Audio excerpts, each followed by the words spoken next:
때가 있더라고요. 그래서 주변에 아는 사람들한테 추천을 다 해줬어요. 근데 친구들이 결제할 때마다 10만 원씩 받았거든요. 그래서 한 지금까지 받은 게 200만 원 가까이 되는 것 같아요.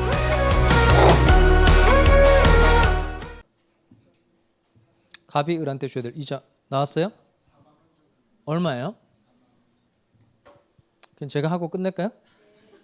이게 나는 늘 잘할 줄 알아요. 근데 20년 동안 계산했기 때문에 나는 잘한단 말이에요. 여러분 해봐야 되죠. 자, 그러면 요 7천만 원이니까 7천만 원. 그다음 아까 연 몇 푼이라고 했죠? 연 5푼이니까 연 5푼. 5% 말하는 거죠. 그럼 일단 얼마를 곱해야 돼요? 100분의 5죠, 이게. 100분의 5. 100으로 까는 거죠. 100으로 까는 거.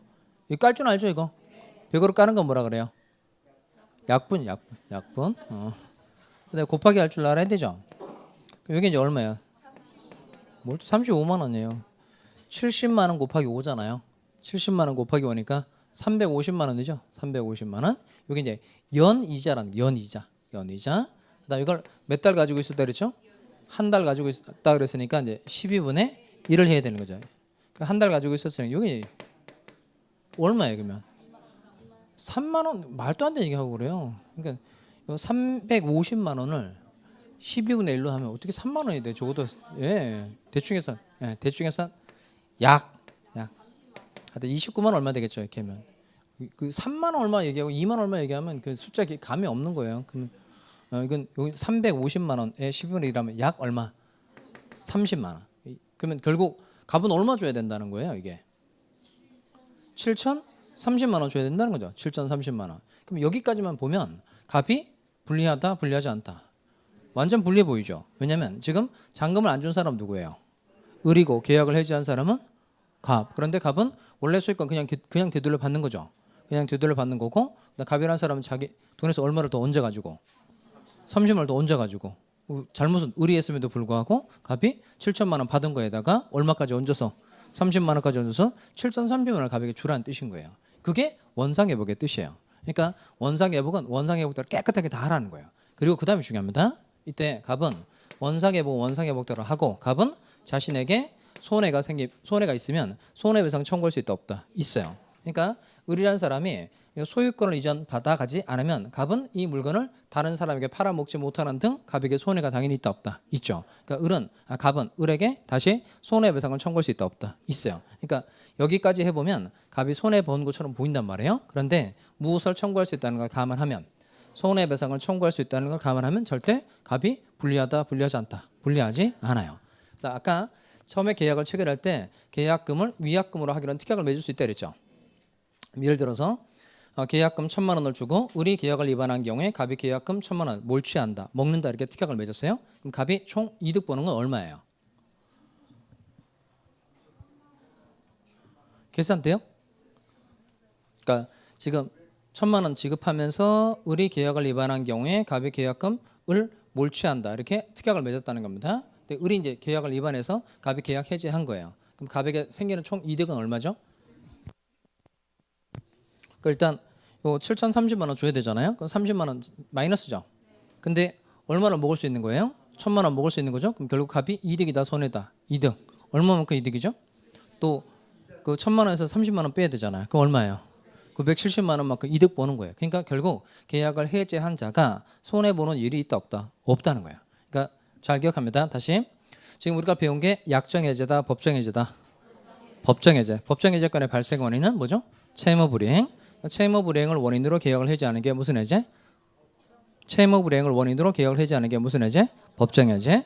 법정해제의 경우 첫 번째 소급효 있다 없다? 있다. 두 번째 원상회복 의무 있다 없다? 있다. 세 번째 손해배상을 청구할 수 있다 없다? 있다는 겁니다. 다만 원상회복과 관련해서 꼭 기억해야 될 게, 요 금전 반환의 경우에는 원금뿐만 아니라 뭐까지? 이자까지 가산해서 돌려줘야 된다는 겁니다. 다만 언제부터 이자를 가산해서 돌려줘야 돼요? 받은 날부터. 자, 그다음 또 끝에 계약 해지하고 난 다음에 손해 있으면 손해배상을 청구할 수 있다 없다? 있다.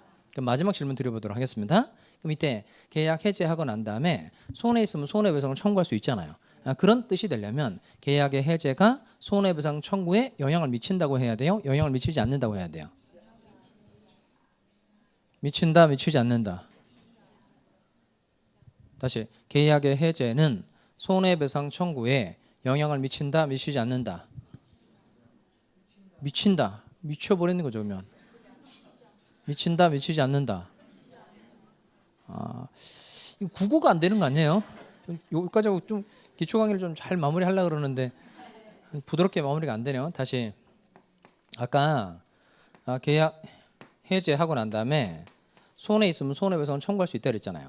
그럼 이때 계약의 해제가 손해배상 청구에 영향을 미친다. 영향을 미친다는 건 뭐냐면 계약을 해지하면 원상회복 받을 수 있죠.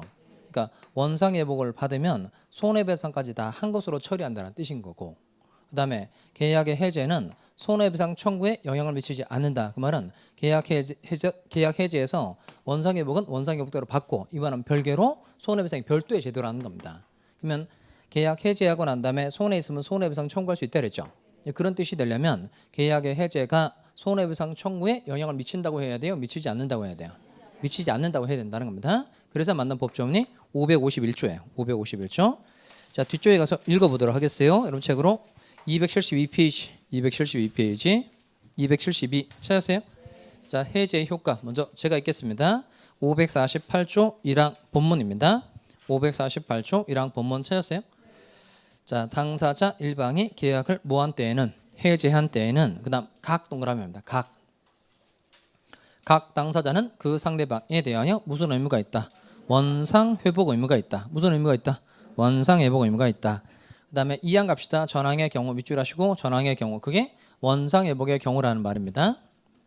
원상 회복의 경우 반환할 금전에는 언제부터 이자를 가해야 한다? 받은 날부터. 받은 날 잘 동그라미 하고, 언제부터 이자를 가산해서 돌려줘야 돼요? 받은 날. 그 다음에 549조를 봐봐요. 제 536조의 규정은 전저의 경우에 준용한다. 이 말 이해하시겠어요? 536조가 뭐죠? 그게 동시행의 항변권.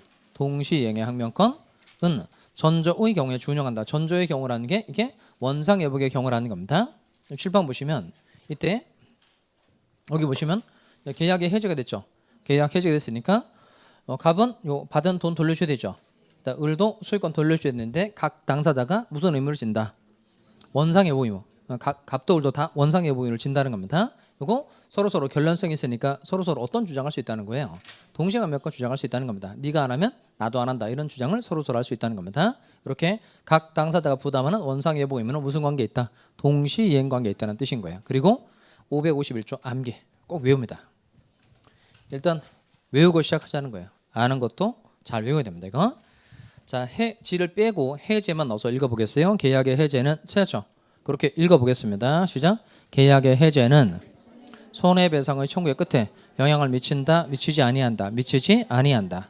다시 계약의 해제는 손해배상 청구에 영향을 미친다, 미치지 않는다, 미치지 않는다. 그래야 따로 손해배상을 청구할 수 있다는 뜻이 되는 겁니다.